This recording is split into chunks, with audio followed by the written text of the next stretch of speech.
ಕರಾವಳಿಯ ಪ್ರಸಿದ್ಧ ಜವಳಿ ಮಳಿಗೆ ಜಯಲಕ್ಷ್ಮಿ ಸಿಲ್ಕ್ಸ್ ಉದ್ಯಾವರ ತನ್ನ ಗ್ರಾಹಕರಿಗೆ ಸಂಸ್ಥೆ ಆರಂಭವಾದಾಗಿನಿಂದ ಇಂದಿನವರೆಗೆ ಶುಭ ಸಮಾರಂಭಗಳ ಶುಭ ಮೆರುಗಿಗೆ ಸುರಕ್ಷಿತ ಶಾಪಿಂಗ್ ಉದ್ಯಮಕ್ಕೆ ಮನೆಮಾತಾಗಿರುವ ಮಳಿಗೆ 1969ರಿಂದ ಗ್ರಾಹಕರ ವಿಶ್ವಾಸಕ್ಕೆ ಪಾತ್ರವಾಗಿರುವ ಮತ್ತು ಅನನ್ಯ ವೇಷಭೂಷಣಗಳಿಗೆ ಖ್ಯಾತಿಯನ್ನ ಪಡೆದಿರುವ ಜಯಲಕ್ಷ್ಮಿ ಸಿಲ್ಕ್ಸ್ ಉದ್ಯಾವರದಲ್ಲಿ ತನ್ನ ಏಕೈಕ ಮಳಿಗೆಯನ್ನ ಹೊಂದಿದೆ.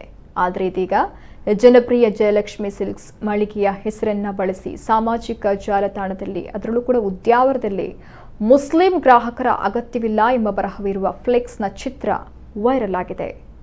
ಈ ಚಿತ್ರಕ್ಕೆ ಸದ್ಯ ಸಂಸ್ಥೆಯವರು ಪ್ರತಿಕ್ರಿಯೆ ನೀಡಿದ್ದಾರೆ. ಜಾತಿ ತಾರತಮ್ಯದ ವಿಷಯದ ಅಡಿಯಲ್ಲಿ ಜಯಲಕ್ಷ್ಮಿ ಸಿಲ್ಕ್ಸ್ ಉದ್ಯಾವರ ಸಂಸ್ಥೆಯನ್ನ ನಿರ್ದಿಷ್ಟವಾಗಿ ಗುರಿಯಾಗಿಸಲು ಕೆಲವು ಅಪರಿಚಿತ ಮಾನಸಿಕ ಅಸ್ವಸ್ಥರು ಸುಳ್ಳು ಮಾಹಿತಿ ಅಥವಾ ವದಂತಿಗಳನ್ನು ಹರಡಿಸುತ್ತಿದ್ದಾರೆ. ಸಂಸ್ಥೆಯು ತನ್ನ 51 ವರ್ಷಗಳ ಇತಿಹಾಸದಲ್ಲಿಯೇ ಯಾವುದೇ ರೀತಿಯ ಜಾತಿ ಮತ ತಾರತಮ್ಯವನ್ನ ಮಾಡಲಿಲ್ಲ ಮತ್ತು ಮುಂದೆ ಮಾಡೋದಿಲ್ಲ. ಈ ಮೊದಲು ಇಂತಹದ್ದೇ ಘಟನೆಯಾಗಿದ್ದು ಸಂಬಂಧಪಟ್ಟ ಅಧಿಕಾರಿಗೆ ವಿಷಯವನ್ನ ತಿಳಿಸಿ ಆ ವ್ಯಕ್ತಿಯ ಮೇಲೆ ಕ್ರಮ ಕೈಗೊಳ್ಳಲಾಗಿತ್ತು. ಈಗ ಪ್ರಸ್ತುತ ಅದೇ ರೀತಿ ಕರಪತ್ರವನ್ನು ತಿರುಚಿ ಸಾಮಾಜಿಕ ಜಾಲತಾಣಗಳಲ್ಲಿ ಹರಿಬಿಡಲಾಗಿದೆ. ಇಂತಹ ಕೃತ್ಯ ಮಾಡುವವರ ಬಗ್ಗೆ ಕಠಿಣ ಕ್ರಮ ಕೈಗೊಳ್ಳಬೇಕು ಅಂತ ಸಂಬಂಧಪಟ್ಟ ಅಧಿಕಾರಿಗಳಿಗೆ ತಿಳಿಸಿದ್ದೇವೆ. ಮುಂದಿನ ದಿನಗಳಲ್ಲಿ ನಮ್ಮ ಸಂಸ್ಥೆಯ ಬಗ್ಗೆ ಅಪಪ್ರಚಾರ ಮಾಡುವವರ ಬಗ್ಗೆ ಕ್ರಮ ಕೈಗೊಳ್ಳುತ್ತೇವೆ ಅಂತ ಸಂಸ್ಥೆ ನಮ್ಮ ಕೂಡಲ ವಾಹಿನಿಗೆ ಸ್ಪಷ್ಟನೆ ನೀಡಿದೆ. ಉದ್ಯಾವರ ಜಯಲಕ್ಷ್ಮಿಗೆ ಸಂಬಂಧಪಟ್ಟಂತೆ ಮುಸ್ಲಿಂ ಗ್ರಾಹಕರ ಅಗತ್ಯವಿಲ್ಲವೆಂಬ ವಿಷಯದ ಬಗ್ಗೆ ಹಲವಾರು ವಿಷಯಗಳು ಸಾಮಾಜಿಕ ಜಾಲತಾಣದಲ್ಲಿ ನಿರಂತರವಾಗಿ ಹರಿದಾಡುತ್ತಿರುವುದು ನಮ್ಮ ಗಮನಕ್ಕೆ ಬಂದಿರುತ್ತದೆ. ಹಲವಾರು ಗ್ರಾಹಕರು ಈ ಬಗ್ಗೆ ನಮ್ಮ ಹತ್ರ ವಿಚಾರಿಸಿರುತ್ತಾರೆ.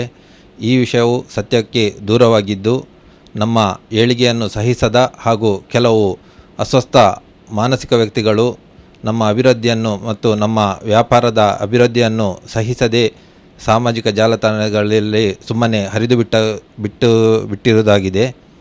ನಾವು ಈ ಬಗ್ಗೆ ಈಗಾಗಲೇ ಸಂಬಂಧಪಟ್ಟ ಇಲಾಖೆಗೆ ದೂರನ್ನು ಕೂಡ ಕೊಟ್ಟಿರುತ್ತೇವೆ. ಈ ಹಿಂದೆ ಕೋವಿಡ್-19ನ ಪ್ರಥಮ ಲಾಕ್ಡೌನ್ ಸಂದರ್ಭದಲ್ಲಿ ನಾವು ನಮ್ಮ ಗ್ರಾಹಕರಿಗೆ ಅನುಕೂಲವಾಗುವಂತೆ ಉಚಿತ ವಾಹನ ಸೌಲಭ್ಯದ ವ್ಯವಸ್ಥೆಯನ್ನು ಮಾಡಿರುತ್ತೇವೆ. ಆ ಸಂದರ್ಭದಲ್ಲಿ ನಾವು ಮುದ್ರಿಸಿದಂತಹ ಕರಪತ್ರವನ್ನು ಎಡಿಟ್ ಮಾಡಿ ನಮ್ಮ ಸಂಸ್ಥೆಯ ದೂರವಾಣಿ ನಂಬರ್ ಇದ್ದಲ್ಲಿ ಮುಸ್ಲಿಂ ಗ್ರಾಹಕರ ಅವಶ್ಯಕತೆ ಇಲ್ಲ ಎಂದು ತಿದ್ದುಪಡಿ ಮಾಡಿ ಸಾಮಾಜಿಕ ಜಾಲತಾಣದಲ್ಲಿ ಹರಿದು ಬಿಟ್ಟಿರುವಂತಹ ವ್ಯಕ್ತಿಯ ವಿರುದ್ಧ ನಾವು ಉಡುಪಿ ಸೆನ್ ಸ್ಟೇಷನ್ನಲ್ಲಿ ದೂರನ್ನು ಕೂಡ ನೀಡಿ ತನಿಖೆಯನ್ನು ಮಾಡಿ ಸದ್ರಿ ವ್ಯಕ್ತಿಯು ಆ ತಪ್ಪನ್ನು ಒಪ್ಪಿಕೊಂಡು ಸಾಮಾಜಿಕ ಜಾಲತಾಣಗಳಲ್ಲಿ ತನ್ನ ತಪ್ಪಿನ ಬಗ್ಗೆ ಅವರು ಒಂದು ವಿಡಿಯೋವನ್ನು ಮಾಡಿ ಹರಿದು ಬಿಟ್ಟಿರುತ್ತಾರೆ. ಪ್ರಸ್ತುತ ಅದೇ 2019-20 ಸಾಲಿನ ಅದೇ ವಿಡಿಯೋವನ್ನು ಈಗ ಪುನಃ ಸಾಮಾಜಿಕ ಜಾಲತಾಣಗಳಲ್ಲಿ ಹರಿದು ಬಿಟ್ಟು ನಮ್ಮ ವ್ಯಾಪಾರಕ್ಕೆ ತೊಂದರೆ ಕೊಡುವ ಉದ್ದೇಶವನ್ನು ಕೆಲವರು ಹೊಂದಿರುತ್ತಾರೆ. ನಮ್ಮಲ್ಲಿ ಹಲವಾರು ಮುಸ್ಲಿಂ ಸಿಬ್ಬಂದಿಗಳು ಹಲವಾರು ವರ್ಷಗಳಿಂದ ನಿಷ್ಠೆಯಿಂದ ಕೆಲಸ ನಿರ್ವಹಿಸುತ್ತಿದ್ದಾರೆ. ಹಾಗೂ ನಾನು ಎಲ್ಲ ಮುಸ್ಲಿಂ ಗ್ರಾಹಕರಲ್ಲಿ ಹಾಗೂ ಎಲ್ಲ ಗ್ರಾಹಕರಲ್ಲಿ ಈ ಮೂಲಕ ವಿನಂತಿಸುತ್ತೇನೆಂದರೆ ಈ ವಿಷಯವು ಸತ್ಯಕ್ಕೆ ದೂರವಾಗಿದ್ದು ನಮ್ಮ ಸಂಸ್ಥೆಯ ಮುಖಾಂತರ ಇಂತಹ ಯಾವುದೇ ಒಂದು ಜಾತಿ ಮತ ಧರ್ಮವನ್ನು ಭೇದಿಸುವ ಯಾವುದೇ ಕೆಲಸವನ್ನು ಮಾಡುವುದಿಲ್ಲ. ಎಲ್ಲ ಗ್ರಾಹಕರಿಗೆ ಮುಕ್ತವಾಗಿ ನಮ್ಮಲ್ಲಿ ವ್ಯವಹಾರ ಮಾಡುವ ಒಂದು ಅವಕಾಶವಿದೆ. ಗ್ರಾಹಕರೇ ನಮ್ಮ ಮುಖ್ಯ ಆದ್ಯತೆ.